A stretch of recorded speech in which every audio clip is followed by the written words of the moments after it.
The moment that everyone is convinced that the bull market is over is the moment where I will be going max long.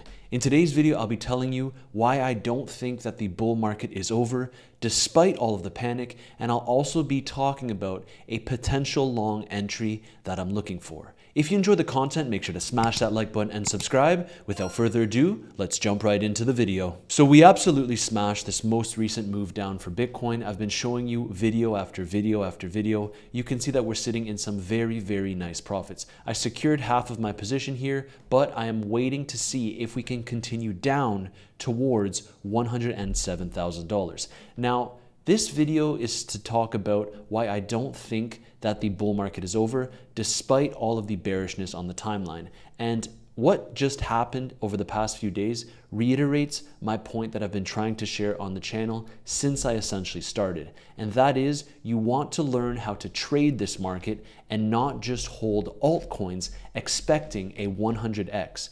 The cycles have changed. And yes, I do think that we will have a sustained period where altcoins can outperform Bitcoin, but for now, it simply has not been the case. That's why I have been vocally bullish on Bitcoin dominance since we tapped into a very crucial support level, which we'll get into right now. You can see that this is the level that we've been covering at length. As soon as we started dropping here, every single influencer was calling for altcoin season, but I was not convinced that we would be getting that altcoin season that everyone's hoping for. This was a key level to reclaim, and we managed to reclaim it. Now, what happens from here? Because I've been vocally bullish about Bitcoin dominance, and you can actually see that on Bluffin, I continue to hold my Bitcoin dominance long position open. That reminds me, if you want to trade Bitcoin dominance as I do, you do have the second link in my description down below. And of course, I also have some pretty solid promotions. If you're a relatively bigger trader, I can get you VIP access depending on how much you deposit and trade with.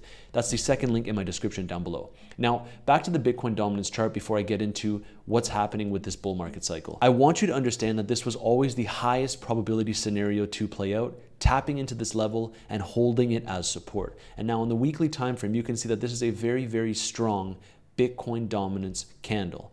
I still think we can make our way at least to 62%, as I've been talking about. But the question is, are we going to make a new high? Because this pivot zone actually does send us to new highs as per the previous cycles. Now, I'm not necessarily calling for that. All I know is that the direction is up for Bitcoin dominance, and I do think that we will have a period where we go ahead and roll over and altcoins will be outperforming Bitcoin. If you've been following the channel, you know that this has been my general direction. Just to reiterate, up, down, up. So when Bitcoin crashed down here, this is where we entered a long setup. If you're in my premium group, you know that already. Caught the meat of the move to the upside. Then we went ahead and went short right around this level when we started to show weakness. And right now we are absolutely printing in my short. That's why I've been saying basically it's been a trader's market. You don't need to hold altcoins and hope and pray that they're going to do a 100x. In my opinion, trading is the best way to make money in this market, and I've showed you time and time again how I've been navigating my trades. So what happens from here? When should we consider going long? First and foremost, let's talk about why I don't think that the bull market is over despite all of the most recent panic. You might recognize this chart because I've talked about it before, but essentially this was shared by Benjamin Cowan, and I thought it was an excellent insight to reiterate on the channel. Right here, this white line is the 200-week moving average, and you can see that I've marked out all of the tops of the previous cycles. And so every single time that this 200-week moving average crosses the top of the previous cycle, that tells us that the top is in for that current cycle. So what I mean by this is you can see here that in 2011, we had that top. Now this moving average crossed over here, and if you put it in line with what happened back in 2013, that marks the top. Same thing over and over again. You'll see the top is here. We have this white line, the 200-week moving average, and then it connects all the way up to the following top. So the moment that this line crosses the prior cycle's top, that's when we typically see the current cycle's top. Now, lately there's been a little bit of a delay here because you can see that in this previous cycle, the top was here around $69,000. However, if we go all the way down, you can see that the moving average didn't quite make it past that prior market cycle top. However, this is a pretty good gauge as to where the market could be headed. And this is telling us that yes, we are near the end, but I do not think that the top is in. Now, if we want to evaluate it based on the previous cycle, and we know that it won't likely cross over the all-time high from that previous cycle, telling us the exact top of this cycle, we want to understand here that it's within a few percentage points. And so I still think if we zoom in here, there's a pretty significant gap from the 200-week moving average to the prior all-time high set last cycle, $69,000 that is. So I would honestly start to get worried as this moving average starts going somewhere around $61,000 to $63,000 for Bitcoin. You can see that right now it's sitting right around $53,000. So anyways, because of this gap, I still think that it's highly likely that the top is not in for this cycle, and we can go ahead and retest lower levels before getting a significant bounce. Hence my analysis of up, and now we are on our way down with up. We could potentially pivot here and front run these lows, but after breaking below $112,000, the odds are in our favor to at least tap into these lows. Now, it might be choppy here for a few days, but ultimately, I do think that we will likely tap into these lows at the bare minimum. We also have to consider the fact that there is still some liquidity to the downside. This doesn't all need to be grabbed. However, you can tell that we are starting to shift in the market. This is why I am actually actively starting to look for longs when everyone gets extremely bearish. This has been my strategy throughout the entire market cycle, and it has proven profitable time and time again. So right now you can see that on the right here, there is around 16.15 billion worth of cumulative short liquidation leverage. On the left here, we have 7.73 billion worth of cumulative long liquidation leverage. So you can tell that this is approximately 2x more cumulative short liquidation leverage in the market compared to cumulative long liquidation leverage in the market. Now remember what I told you. You really want to start eyeing the charts when we get to around 3x onwards. We have seen before that sometimes it can get as high as 8 to 10x. Now in that extreme scenario, I do think that it's likely that we see an insane reversal in the market. But right now, I'm still keeping my eyes towards this liquidity. The momentum is very clearly down here, and so it would not surprise me if we go and grab that liquidity to lower levels, which is why I've only closed about 50% of my Bitcoin short that I shared on this channel and I shared in my premium group.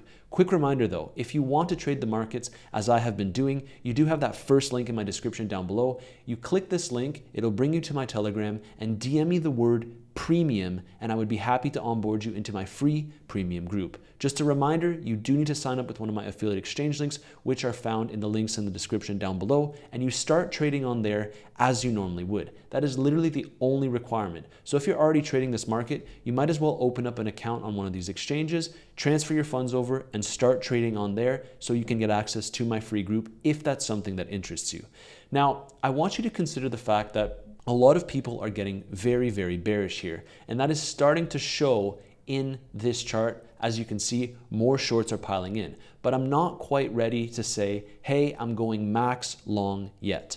I just want to let you know that I am eyeing a long. I'm checking out the Bitcoin exchange liquidation map. I'm checking out all of the charts, Bitcoin dominance included, as well as, of course, my Bitcoin chart, looking at the trend lines, looking at the volume, and this will give me confluence as to when I would like to enter a massive long position. Now, in this scenario, I'm also starting to look at Ethereum because Ethereum did have a pretty significant dump too, naturally, because when Bitcoin bleeds, the rest of the market bleeds even more. So let's see how this plays out. But right now, I have to be honest, I am not rushing into longs because I would like to see us reclaim some key levels. So if Bitcoin continues to bleed lower and we head towards some more downside liquidity, we cannot ignore the fact that there is a pretty big support level, the 50-day moving average, right around $104,000. And this would also tap into a lot of the long liquidity grabbing the rest of that cluster.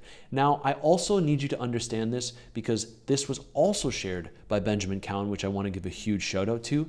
The only time that we should really start panicking in this market is if, for example, we start losing the 50-week moving average. This is a very, very significant level, and the reason why it's so important is because you can see that even in this cycle, when we lose the bull market support band, we tap into this level and we have been actually holding it as support. Now, where is this level found? That is right around $100,000. Call it 99K, but you don't want to see us get weekly closes below that level. Otherwise, that would likely be the confirmation that the bull market is indeed in jeopardy, and we would likely move much, much lower into the bear market. The top at that point could be in.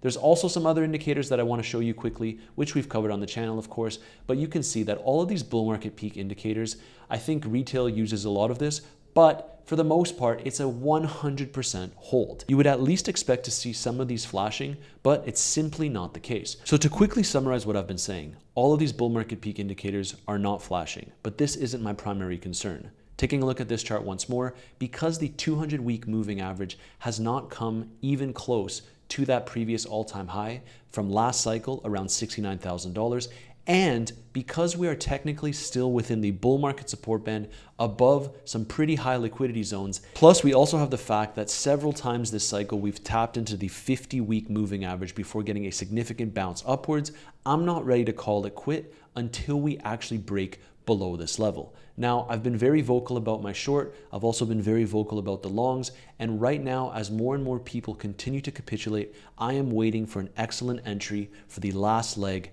of this bull market cycle. And while we talk about this, if you take a look at September, it appears like we are about to turn red on the month. Everyone was saying that September would be green because we seem to have bottomed out at the beginning of the month, and now we are getting a bloody end to September. Let's see how it plays out. Today, we also have some pretty interesting data just to quickly show you. We have the core PCE price index and the personal income month over month. Naturally, this can impact the market, so I'll make sure to keep you updated if you're in my Telegram communities. And that basically sums up today's video. I wanted to make it extremely clear that I don't think that the top is in, despite all of the panic.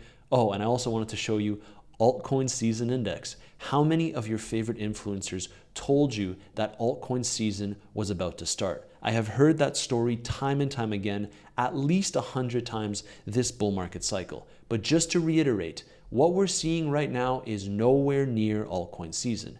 Bitcoin dominance is holding at a very, very strong support level. And for us to get altcoin season, a reminder, you want to see something like this.